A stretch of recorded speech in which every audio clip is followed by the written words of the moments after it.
एक बार एक गांव में दिनेश नाम का आदमी अपनी दूसरी पत्नी सीमा और 2 बच्चों प्रीति और प्रिया के साथ रहता था। उसकी दूसरी पत्नी सीमा बहुत ही क्रूर थी। वो प्रीति और प्रिया को अक्सर मारती पीटती और उन्हें खाना भी नहीं देती थी। अरे ओ महारानियों, सुबह से तुम्हारा काम खत्म नहीं हुआ क्या? जिंदगी भर यही काम करना है? चलो इसे खत्म करो और कपड़े धो दो। इतना खाती हैं और जरा सा काम इनसे नहीं होता। मौका मिल जाए तो नमक के साथ मुझे भी खा जाए, भुक्कड़ कहीं की। सीमा की इस बात पर प्रीति को गुस्सा आ जाता है।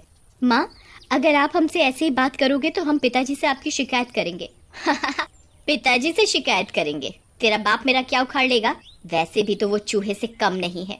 फिर प्रीति और प्रिया अपने कमरे में चली जाती हैं। आज हमारी माँ जिंदा होती तो हमारे साथ ऐसा जानवरों जैसा सलूक ना होता। माँ, तुम कहाँ हो माँ? सही कह रही हो प्रीति दीदी, लेकिन हमारे पिताजी भी हमारा साथ नहीं देते। पता नहीं सौतेली माँ ने क्या कर दिया है उन्हें भी। इन दोनों लड़कियों के पर निकल आए हैं। इन्हें सबक सिखाना पड़ेगा।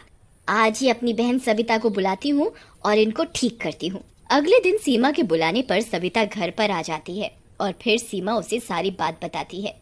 सीमा बहन, ये तो किसी विद्रोह की खुशबू आ रही है।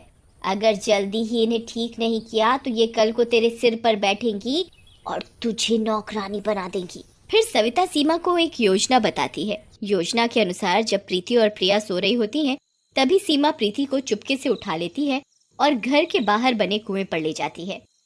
प्रीति एकदम से जाग जाती है। माँ, मुझे यहाँ क्यों ले आई हो? और सविता मौसी क्या कर रही है? आज तुझे सबक सीखना है।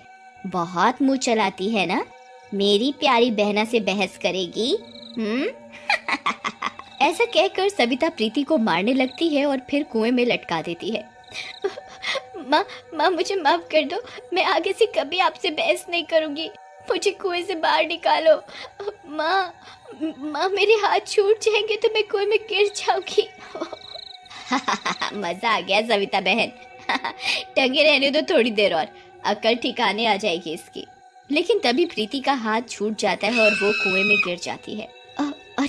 अरे सविता, ये लड़की तो कुएं में गिर गई। ये जिंदा नहीं बचेगी। हाँ, तुझे तैरना आता है तो बचा ले, मुझे तो नहीं आता। चुप बैठ, मरने दे। वैसे भी तेरा एक दुश्मन ही कम हो रहा है। इसके बाद सीमा और सविता दोनों वहाँ से चली जाती हैं। उधर अगले दिन प्रीति को अपने पास ना पाकर प्रिया रोते हुए अपने पिता दिनेश के पास जाती है।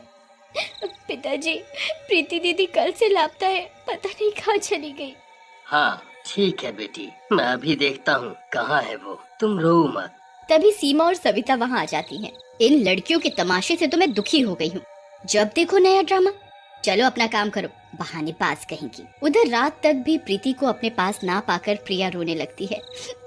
दीदी, प्रीति दीदी तुम कहाँ चली गई? पहले माँ चली गई मुझे छोड़कर, फिर आप भी। पहले पापा तो पहले ही नहीं माँ के गुलाम है। आप कहाँ हो प्रीति दीदी? आपके अलावा कोई भी तो नहीं है मेरा यहाँ। जहाँ भी हो आप आ जाओ प्रीति दीदी। तभी प्रीति की आत्मा वहाँ आ जाती है। पानी में गिरने की वजह से वो बहुत ही डरावनी दिख रही होती है। आप कौन है और मेरे कमरे में कैसे आ गई? बहन, तूने मुझे पहचाना नहीं। मैं तेरी बहन प्रीति हूँ। नहीं, आप झूठ बोल रहे हो। मेरी प्रीति बहन तो मुझे कितना प्यार करती है। वो मुझे छोड़कर नहीं जाएगी। आप कोई और हो। नहीं, मैं तेरी प्यारी बहन प्रीति ही हूँ। इन दुष्टों ने उस रात मुझे मार डाला। फिर चुड़ैल प्रिया को रात वाली सारी बात बताती है, जिसे सुनकर, दीदी, इन दुष्टों ने आपके साथ अच्छा नहीं किया। आप इन्हें मत छोड़ना। बहन मारना हो तो मैं इन्हें एक बार में मार दूं, लेकिन इन्हें इनके किए की सजा इतनी जल्दी नहीं दूंगी। इन्हें मैं भी तड़पाऊंगी फिर मारूंगी। बस तुम मेरी बात ध्यान से सुनो।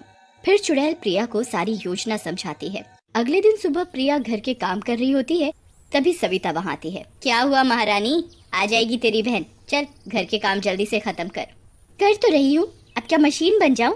ये सुनकर सविता को गुस्सा आ जाता है और वो प्रिया को मारने के लिए बढ़ती है, लेकिन तभी चुड़ैल आकर उसे अड़ंगी लगा देती है। सविता जोर से नीचे गिर जाती है। अरे मर गई रे, हाय मेरी कमर। मेरे तो कूल्हे टूट गए। ओह, ये किसने टांग मारी मुझे? ये सब तेरी वजह से हुआ है लड़की। तुझे मैं नहीं छोड़ूंगी। तभी सीमा वहाँ आ जाती है। अरे सविता बहन, क्या हुआ? तुम कैसे गिर गई? चलो मेरे साथ अपने कमरे में। फिर सीमा सविता को उसके कमरे में लेकर जाती है। उधर रात में प्रिया चुड़ैल से बातें करती है। दीदी, क्या सबक सिखाया आपने इस दुष्ट को, मजा आ गया। तुझे ऐसे देखकर मुझे कितनी खुशी मिलती है बहन, मैं तुझे बता नहीं सकती। लेकिन तुम्हें अब मजबूत होना होगा, क्योंकि एक न एक दिन तो मुझे तुम्हें छोड़कर जाना ही होगा। नहीं नहीं, मैं तुम्हें कहीं नहीं जाने दूंगी बहन। पहले माँ भी चली गई और अब तुम। नहीं नहीं। ऐसा कहकर प्रिया चुड़ैल से लिपट जाती है और सो जाती है। अगले दिन सुबह सीमा प्रिया को अपने पास बुलाती है। सच सच बता प्रिया, सविता नीचे कैसे गिरी? क्या चल रहा है इस घर में? कल रात को तेरे कमरे से आवाजें आ रही थी, सच बोल, किससे बातें कर रही थी? लेकिन प्रिया उसे कुछ नहीं बताती है और वहां से चली जाती है। उसी रात चुड़ैल सविता के कमरे में आती है और उसके टूटे हुए पैर को पकड़ लेती है। क्या हुआ सविता मौसी? बहुत दर्द हो रहा है। हाँ, दर्द तो हो रहा है, लेकिन तुम हो कौन और मुझे ऐसे क्यों पकड़ रखा है? क्या मौसी, मुझे नहीं पहचाना? मैं आपकी बेटी प्रीति हूँ। नहीं, तुम जिंदा कैसे हो गई? नहीं नहीं नहीं नहीं, तुम झूठ बोल रही हो। हम चुड़ैल हैं मौसी, इंसान नहीं जो झूठ बोले। चलो, वैसे भी आपका इस दुनिया में टाइम खत्म हो गया है। ऐसा कहकर चुड़ैल सविता को उठा लेती है और ले जाकर उसी कुएं में डाल देती है। तैरना ना आने की वजह से सविता की मौत हो जाती है। वहीं अगले दिन सविता को घर पर ना पाकर सीमा गुस्से से आग बबूला हो जाती है। सच सच बोल प्रिया, मेरी बहन कहाँ है? तुझे पता है मेरी बहन कहाँ गई? सच बता, नहीं तो मैं तुझे जिंदा नहीं छोड़ूंगी। बता। अरे सीमा, तुम ये क्या कर रही हो? भला इस बच्ची को क्या पता कि तुम्हारी बहन कहाँ गई? तुम हटो बीच में से। कल इसके कमरे से हंसने की आवाजें आ रही थी और कल रात से ही मेरी बहन गायब है। इसे सब पता है, मैं इसका टेटुआ दबा दूंगी। जैसे ही सीमा प्रिया को मारने के लिए आगे बढ़ती है, तभी चुड़ैल कमरे में आ जाती है।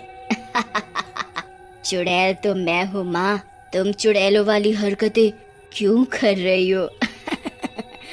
और रही प्रिया को मारने की बात, तो मेरे रहते इसे छुआ भी तो मैं तुझे अभी यही मार दूंगी।